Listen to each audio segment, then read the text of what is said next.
Welcome to A Meaningful Marketplace. I'm Sarah Masoni from Oregon State University's Food Innovation Center, where I've helped countless dreamers launch their new food products. It's the science of taking a food delight from the kitchen to mass manufacturing and still keeping its great taste. That's what I do. I've been called the woman with the $1 million palate, although I haven't tried to cash that check yet. Listen in weekly for real-life stories. I'm Sarah Marshall, owner of Marshall's Haute Sauce and author of Preservation Pantry, modern canning from root to top and stem to core. I love inspiring business owners to get started on their journey, encourage folks to be part of their local community, and I'm excited to help business owners tell their stories. Hello and welcome to the Meaningful Marketplace. We are here weekly to discuss the journeys of food entrepreneurs. We're glad you've joined us today as we bring you stories of hope and inspiration. This is Sarah Marshall, owner of Marshall's Haute Sauce. And Sarah Masoni of Oregon State University's Food Innovation Center. Hi, Sarah. Hey, Sarah Masoni. I wanted to ask you if you have any travel plans coming up. I like to keep track of you. Well, yes, it's that time of year again. I'll be heading down to Ashland on March 6th. What are you going there for? It's the annual chocolate festival. Ah, that's what I thought. Are you excited? 2 fun-filled days full of every kind of chocolate you can imagine. And I'm judging on Saturday morning from 11 till 2. We usually have around 100 entries in multiple categories. And then 4 o'clock, we'll be announcing the category winners. Very fun. Is your fam going with you or are you going solo? No, I'm bringing my pal Laura Barton with me, former Department of Ag aficionado. She Very and I are cool. having a girls' weekend. Oh, I love it. Fun. I love Ashland. Mm-hmm. It's such a fun, cute little place. Yeah, I've heard there's kind of a lot of snow, so I'm Oh, yeah. You're gonna not go sure over what's the going to be passes. happening when we go there in a couple weeks, but it could be snowy. Are you staying in town? No, we stay out at there's a hotel that's a little bit south of town on the east side of I-5 there. Cool. I like the Lithia Springs Hotel because it has hot springs.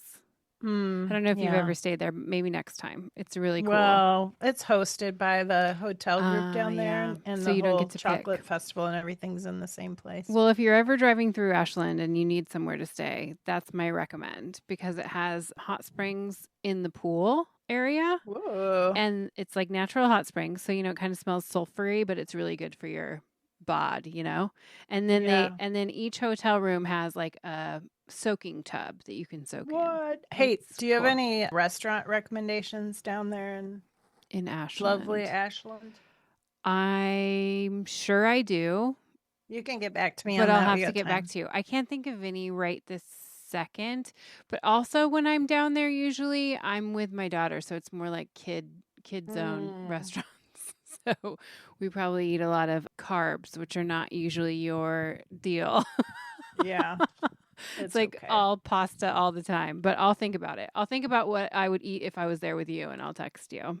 Okay, sounds good. It's a deal. I'm headed to San Diego for my farmers Ooh. market conference this weekend, and so I'll update listeners about it when I get back.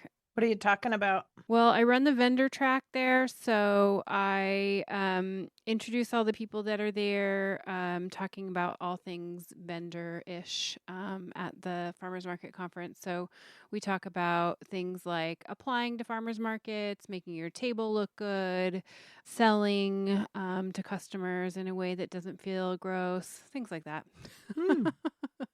That's good. Yeah. You're good at that. Yeah. So I love it. It's at this cool hotel called the Catamaran that's on the bay there in Pacific Beach. And then we go to the farmers market all together. And it's people, farmers market managers from all around the country. So I love That farmer it. market is bomb. It is. Yeah. The Little In Italy. Little Italy? Yeah, the Little Italy Farmers Market is on Saturday. That's the day I fly in, so I can always go to that. And then there's a Pacific Beach Farmers Market on Tuesday, so I'll be there for that one too. I didn't get to go to that one. Yeah. I could've, but Yeah, they do a really great job of putting on farmers markets. It's kind of like how our farmers market community works, where there's like a bunch of little ones around town, and then everybody comes together for the big one on Saturday. So same deal. Yeah, so I'm excited about that. I'll let everybody know how that goes. And this is the 10th year of them putting on the conference. those are your people. Yeah, I love it. I love everybody down there. And I think this is my 8th year of going and doing it. So I'm excited. And I'm also excited for today's show. So let's get on to our wonderful guest. So I'd like Okay. to introduce you to Shandrea. She's the owner of Free Wild She, wild crafting bitters and tea, and hosting macrame workshops. We're delighted to have you on the show today. Welcome. Thank you. We like to connect our listeners to you. So, what's the best way for them to find you on Instagram, social media, those kinds of places? Instagram, I'm at FreeWildShe, and my website is freewildshe.com. Perfect. And we'll link those in our show notes so people can easily click on them and find them. So, let's start at the beginning of when you started your business and what inspired you to do so.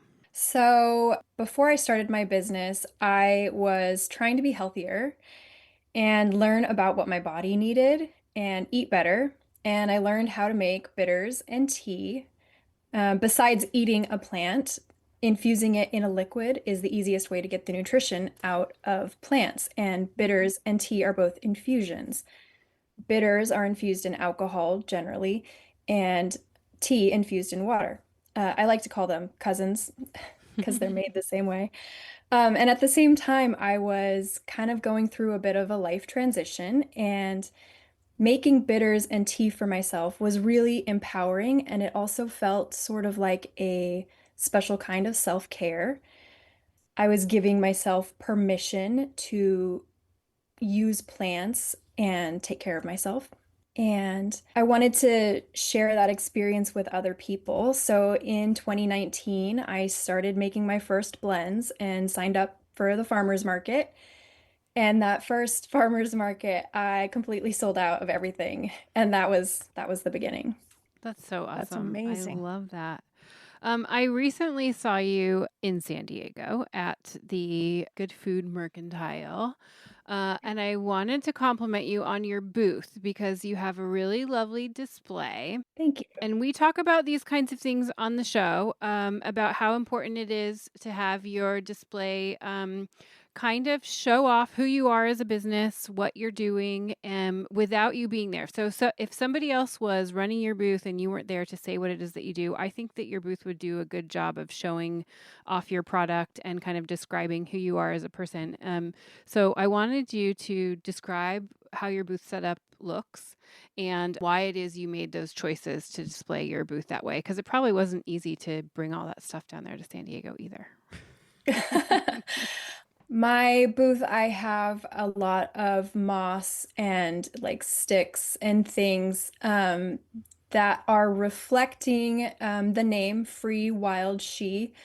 I use wild in a way that is to talk about using wild plants. And so the moss helps bring that to life. And I'm also an Oregon native. And so I might be a little bit of a collector of moss because it's so special. It's everywhere around here. So, and then I had all the products on risers within this moss display. So, Yeah, it looked really good. You did a really nice job. And I do think that, especially in that kind of beachy environment, it was like, oh, whoa, she's definitely not from San Diego, you know? yeah. And you could tell that your products are coming from the Pacific Northwest right away. You could tell, and that they're natural, that, you know, you're making them yourself. Like you could just tell all those things from just like kind of walking by and glancing. And so I think that's important. And it's important to have your business sort of reflect you and what you do. Let's talk about the choices of the different products that you're making. So you are making the bitters and you're making the tea and you're talking about why, but are you crafting those yourself at your home or a commercial kitchen, or what's that process like? It's me, and I have an assistant, although her last day is Wednesday, and I'm so sad. But I have a commercial kitchen on my property, so I get to do it at home essentially, which is nice because then I can, fit in my production time to my schedule, which is amazing. And yeah, we make them out in the commercial kitchen, everything made by hand. Very cool. Sarah, have you ever tried her products? I haven't tasted them yet. Ah, did you see her at the Good Food Mercantile? I think I did, but I'm not sure. Oh, cool. Oh, no. You guys will You have did, to. you did. Did I come by? Yeah, Oh, good. did I give you a sample? Possibly. Honestly, when I'm at the show, I see so many people and so many people talking to me. I can't remember everyone anymore. No, it's so I overwhelming. apologize I for believe that. it. No worries. I was overwhelmed too. So, And I know you grow a tea garden. Can you tell us what kinds of things you grow in that garden? yeah. So, we have a little tea garden at my friend's farm. There are actual tea plants growing there, although we haven't harvested off of them yet. They, I think, are about 4 years old. So, we also have things like mint and lemon balm and chamomile and lemongrass and holy basil. It's a whole bunch of things growing in raised beds, and I'm really fortunate that my friend lets me have that space there. And then I do all the harvesting. I bring everything back to my production kitchen and I dry it. Some of it dries outside, some of it dries in dehydrators, and then we split the herbs. And she makes tea as well for her little farm stand. That's cool. I like that kind of co-op mentality. And Hmm. Sarah and I were at a talk that Sarah organized the other day with Slow Food, and we broke off into small groups. And that's what our small group talked about a lot. That in this day where supplies are really expensive and space is really expensive, that kind of doing this co-op and shared space and shared supply seems like a good way for people to kind of get through and for small businesses to get through. Especially I was with a lot of cheesemakers, especially in the cheesemaker community, that might be a good way for people to keep their businesses going is in sharing space. And that's what you're doing with your friend, and it seems like you fit into that world. Yeah, it's been great. Can you tell us what type of dehydrator that you are using? That's always a tricky question for people. They don't know which dehydrator to purchase. So I wish I had a good recommendation for you, but the one that I have, the main one I have, I do not like. Mm. I do have just a basic Nesco, and that one works better than the more expensive one I bought. And I think they just sell those almost anywhere. The thing that's the hardest about the Nesco is it's round, so then it's harder. You have a like empty space in the center, but that one works better than the expensive one I bought. I'm actually looking for a new one. So if you have any recommendations. Well, there's a company down in, I think they're in Eugene called Commercial Dehydrators. Just look them up. Nice, thank you. And we're getting ours installed here at the Food Innovation Center this next week. And it looks like a silver spaceship, but you can fit so much product in there. Very cool. So if you're ever in Portland, you want to come by and see it, just let me know. But Thank you. yeah, they make them down in Eugene. I have a Waring dehydrator, and the reason that I like that one, it's a commercial one, but it's not huge because we don't do I'm not selling like a dehydrated product, but I use dehydrated things within our sauces. But the reason that I like that one is because it has a door that seals. So some of the dehydrators will put off so much heat because they either have a door that just hangs on it, that they'll make our kitchen too hot that it'll overheat, like the refrigerators and stuff. So the Waring will seal and it doesn't put out a lot of heat. And I really like that one. I've had it for quite a while, and it's nice. And it has, I think, 10 trays in it, and they're pretty deep. It has a Nice. thermostat and everything. It has a thermostat and everything, and it you can set the temperature, you can set the time, you can set it for up to 24 hours. It's a nice one. Yeah, and it has a circulating fan throughout, and then the trays have a hole through the center so that it'll go all the way. So there's some tricks to the trade of dehydrating. Do you have a specific temperature that you're using? I just use the lowest temperature because most of the herbs that I use are soft and delicate or they're flowers. And so I use whatever the lowest setting. I want Hmm. to say it's like 96 Mm. degrees. Mm. Yeah, we usually use a pretty low setting too. Sometimes for fruit, I'll use a higher setting, but mostly low. Yeah, or if it like for Like a nice sunny day. we dehydrated a lot of tomatoes, and so for that we'll even go like 140, but we because we Mm. want to keep the Mhm. color. So if you do Yeah. things too high, they'll get really dark and crispy, and we don't really want Mm. that. So yeah, dehydrating is fun. We also have a freeze dryer, so we'll freeze dry stuff, which for herbs it's really nice to freeze dry stuff to powder because it'll powder Mm. easier, and we use like a Vitamix to powder stuff, so it'll powder Yeah, a I've little been bit thinking easier. about that for the fruit because there's so much water in fruit. And so when you put it into a tincture, there's not as much flavor then. And Mhm. so I've been wondering about freeze drying. I'll have to look into it. Yeah, the freeze dryers are nice for that because you lose so much of the quantity of it, Yeah. and then you can powder it a little bit easier. It's pretty fun. That's a good idea. And for that, I use I have a countertop model of, I'm drawing a blank of what the brand is, but anyway, I like them. I- They're nice. We're going to take a quick break. When we come back, let's talk about what product tells your story best. We'll be right back. Oregon State University's College of Agricultural Sciences and the Food Innovation Center are proud sponsors of Meaningful Marketplace. With a mission to serve all Oregonians, we are committed to giving voice to those whose food and agricultural stories are not always heard. By providing access and opportunity for a more diverse and just food system, because food brings people together. Would you think you're more of a tincture person or a tea person if you had to describe your personality? Oh, that's a good question. I don't know. I think I'm going to go tincture. Mm, They're a little bit not as well known, and I don't know how to describe, like unique, maybe. yeah. Do you have a favorite in your lineup that you always fall back on when you need something special?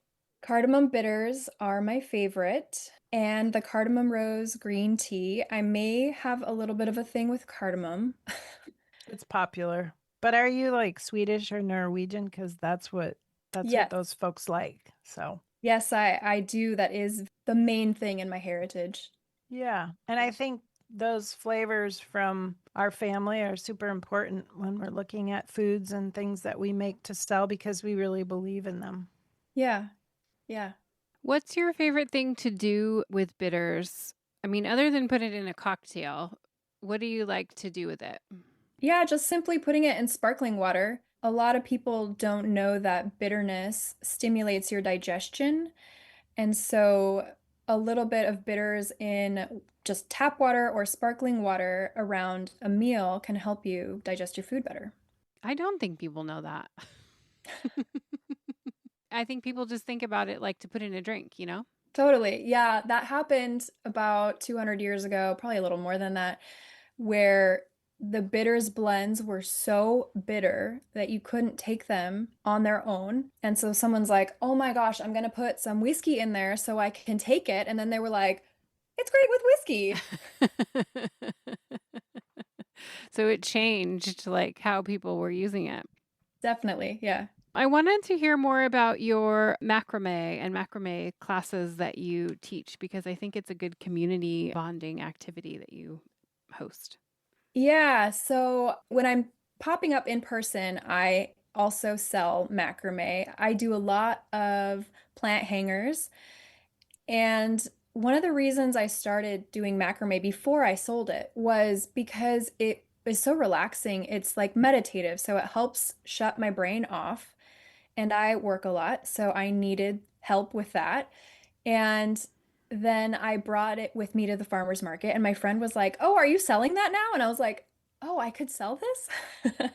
So when I teach classes, the main goal is to help give people an outlet, to help them find some more ways to relax. It's a craft that you can start and stop anytime. So it's not like there's a lot of pressure as long as you like tying the knots. And I also think that like touching the fiber, running your hands through it is also relaxing. And so I just want to share that with people. Most of the classes that I teach are making plant hangers, but I'm not opposed to teaching other things too. I just haven't branched out to that yet. So tell us about your journey to using bitters and your own herbal tea blends. How did you learn about the information and matching up different herbal remedies? Yeah, it was mostly online. There's a lot of people that are teaching about it online. Herbal medicine as a whole is not as widely known about. And part of the reason is because the way that herbs interact with each of our bodies is different person to person. It's not like I can say, oh, this works for me, it will work for you. So after I learned about some of the herbs, one of the things that I struggled with was allergies. And so for me, I found started making different blends of tea, and then found which herbs worked for me during allergy season to help make my symptoms go away. Mm. So, in that, I try to encourage people to learn about their own bodies and try different things so that they can learn what works for them as well. Is there like a repository of information that you would suggest people look through or read about? Or is there a favorite website that you would suggest? For bitters, the book that I love, it's just called DIY Bitters, and Mm. it's written by Guido Masse, and he has an herbal company on the East Coast somewhere. And then for tea, Herbal Academy was a place that I learned a lot from. They have a website. I'm trying to remember what the actual website is now. And there are tons and tons of books. So the library, you can find like roundup lists of the best herbal books. I don't have a website to send anyone to, but that's where, I found those roundup posts and then I started checking those books out from the library, and that was how it all started. And then there's YouTube. So if you find that you really like a particular plant, you can just Google like, how to make X, Y, and Z with X plant. There's a lot of information out there. This month is coming up. March is nettle month. Nice. I didn't know that. I love I got nettles. this calendar. It says that March is nettle month, build inner strength. That's amazing. Yep. That'll Fun. start popping up here pretty soon. Yeah, and you can make pesto out of it. Yes. Makes good pesto. Sarah Marshall, you could do nettle pesto at the farmer's market. Yeah, I have a recipe in my cookbook to make cheese out of nettles. What? Yeah, you make a veggie With dairy, rennet. or- Yeah, it's fun. I don't know if anybody's made it. I made it. I have a game for you guys. You ready? Uh-oh. Yes. It's easy. This one is a fantasy draft. So if you were to create your fantasy dinner, you can invite one famous person and any other people that you want to have. So who would you invite and what would you make? Whoa. Oh, that's very hard. That's so hard, Sarah Marshall. You were like, it's easy. It's pretty easy. Oh, heck, I'll start. I would invite Vitaly Paley. Ooh. Would you have him cook instead of you cooking for No, him? I'd invite every single food entrepreneur I ever worked with, and I would have a huge barbecue in my backyard. That's fun. And I would talk to Vitaly first. I'd have to fly him over from Hawaii because he lives there now. And I'm sure he would help me cook. Chefs love when you cook for them too, though, especially ones that have worked a long time. They always cook for everybody else, and not very many people cook for them, I find. Yeah. I would set up my back patio with my 2 propane burners and my smoker, and just see what would happen. Have people bring ingredients, and that's what I would do. That sounds fun. Backyard barbecue at Sarah's. Whoop, whoop. I don't know who I would invite. That is a very hard question. You can invite us. Yeah, you're definitely invited. Okay. I do love entertaining though, and we would have some kind of delicious cocktail, probably with cardamom bitters to start. And then I would probably just make some kind of pasta because it's simple and it doesn't take a lot of brain space, so I would be able to visit with my guests while cooking it. That sounds good. Sounds good. I like easy entertaining. We had on one of the other podcasts we produced, Joy of Cooking, someone called in and said they wanted to have a dinner party, but they were too nervous and they didn't know what to make. And I was thinking, what's like an easy way to throw a party, where it's like low pressure. But I always think just having like a potluck party is the easiest way, just to say like, bring something, come over. It can be like anything and just like make it chill and casual. That was my suggestion for people. Yeah, I love That's that. a good idea. think it's the I could do an easiest. enormous spaghetti dinner. Yeah. Spaghetti feeds are usually pretty easy potlucks. I think it takes the pressure off, I think that makes it so everybody can have fun. Because sometimes we host a lot at our house, and so then it's like, then I get so I'm like cooking that I forget to hang out with everybody, Totally. Yeah. Well, thanks for being down to play my my games. Who won? Neither of us. You both win. There's no losers here. You're both equally as charming and wonderful. So winners all around. Well, let's tell people where they can get your products and the best way to support you. Yeah, so freewildshe.com is where you can find most of the things, or local Oregon folks, you can find what events I'm going to be at, also on my website. It's listed on my website. Perfect. And then we always like to ask people what you need from your community right now. How can people support you? Oh, I mean, just go out and buy from your local businesses. Go to your farmers markets. I know there's not a ton open right now, but they will be opening soon. But even your local brick and mortars, go shop. There's so many great local businesses that need a little bit of love, and they appreciate it when you come in and buy something. Yeah, I think February and March are kind of the toughest times Oh, for yes. businesses. So support everyone. That's good. That's a good one. And I start the farmers market very soon. I'm hoping this cold, rainy weather stops because I start first week of March. So Yep. let's hope for some dry, warm days here in Portland, please. Yeah. Sarah, do you have any final questions? Do you have a recommendation for a headache? What would you recommend if I have a headache? Oh, maybe some lavender. Oh, Smelling it like a candle, or if you have an oil, you can put it on your temples. I have some. I also Depends on have what causes your headache though. So I have one of those hot pack things that you wrap around your neck and has lavender in it. Maybe yeah, I should try do that. that.